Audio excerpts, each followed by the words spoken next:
ሳይቃረኑ የተዘጋጉ፣ ሳይቀያየሙ የተኮራረፉ፣ ቅርብ ለቅርብ ሆነው ሲበዛ የተራራቁ፣ ጎን ለጎን እየኖሩ የተነፋፈቁ ወንድምና እህትና ማቾች በምንም አይነት መስፈርት ምክንያታዊ ባልሆነ መልኩ አላግባባዊ ድርጊት 70 ሺህ ያህል ወገን እንደ ቅጠል መርገፋቸው ሳያበቃ ለጸባቸው ገላጋይነት ስለነሱ ወዳጅነት ማያውቅና ምንም አይነት ኖሃው የሌለውን ወገን መርጠው ለመስማማት ያቃታቸው።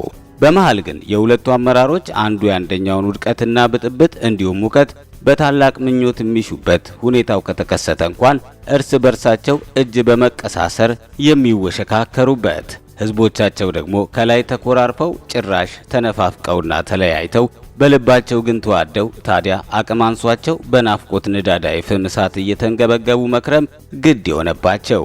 በአስተዳደራዊ ግትር አቋም ሄድ መለስ በሚልና ከቃል ባልዘለለ እንዲሁም ቱሻ በሆነ የፖሊሲ መለሳለስ እርቅ በተግባር ዜሮ አጀንዳና ሌሎች ተመሳሳይ ኩነቶች ሀገራዊ ስሜትን ከአዘቅት የደፈቁ በሁለት ሀገሮች አንድ ህዝቦች መካከል ያለፉት 20 ዓመታት የጸባጫሪነትና ቁርሾ ያስገኘዋቸው ውጤቶች ነበሩ።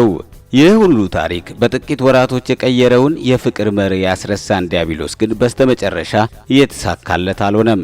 የአፍረት ካባ በአደባባይ በጣት በሚቆጠሩ ቀናቶች በኃያሉ ፍቅር ተደቁሶ ተንከታከተ። ዳግመኛ ላያናቁረን፣ ላያኮራርፈን፣ ላያቀያይመን ጭራሽ አጠገባችን ላይ ደርስ ተቀበረ። ግብዓተ መሬቱንም አፋጥኖ ፍቅር ኃያል ጉልበቱን ጭኖ አስወገደው፣ ሊያውም ላይመለስ እስከ ወዲያኛው። ፍቅር ገብቶት ጣዕሙን ላጣጣመ ማህበረሰብ ከራሱ ከፍቅር እውነተኛ ፍቅር ይጠናወተዋል እንጂ መቼም ወደ ኋላ አይመለስም። ታዲያ የዛሬዋን የአስመራ አደባባይ ብስራትን ከቶ እንዴት አሳልፎ ማን ይሰጣል? በፍጹም። ፍቅር ያሸንፋል አዲስ መርህን የሰበከው በወሬ ብቻም ሳይሆን በተግባር ያዋለው መሪያችን ይሄው ከኤርትራ ወንድም እህቶቻችን ጋር ዳግመኛ ገመደን። ድሮም እኮ ኢትዮጵያውያንና ኤርትራውያን ሊያለያዩን ሞከሩ እንጂ አልተለያየንም። ሊያጣሉን አሰቡ እንጂ አልተኮራረፍንም። ቁርኝታችን ከታጠረ ድንበር የዘለለ ነበርና ተዳፈነ እንጂ አልጠፋም። ምክንያቱም ሁለት አንድ ልቦች ከቶ እንዴት ሊወሻሹና ሊካካዱ ይቻላቸዋል?